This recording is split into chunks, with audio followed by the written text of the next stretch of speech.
Organisation neon laboratories private limited दोघीमध्ये राहतात, तर त्यांनी स्वतःची पण ओळख करून देऊ शकतात. नमस्कार उदिकर.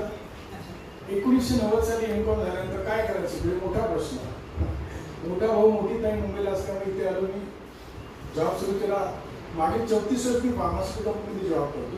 सध्या मागील 14 वर्ष नियॉन लॅबोरेटरी लिमिटेड जो जीवन मरणाचा प्रश्न असतो अनेस्थेशिया जो आहे तो मेन प्रोडक्ट आमच्या कंपनीचे सगळे टोटल 7 डिव्हिजन आहे. ऑल इंडिया जवळ 1800 लोक, 32 डिस्ट्रीब्युटर, 32 फॅक्टरी, सगळ्यांचं ॲडमिनिस्ट्रेशन मी पाहतोय.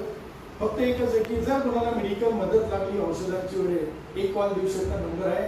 पूर्ण फुलाची मदत मी करू शकतो. अतुल कांबळेला मदत करण्यामध्ये यांचा पण हात आहे आणि यांनी त्याला इथून मला न विचारता मला माहिती नव्हतं, त्याने मला कळवलं की सर कोण आहे ते बिंदू, त्यांनी मला हे नंबर दिला आणि या नंबरवरून मला ते द्यायला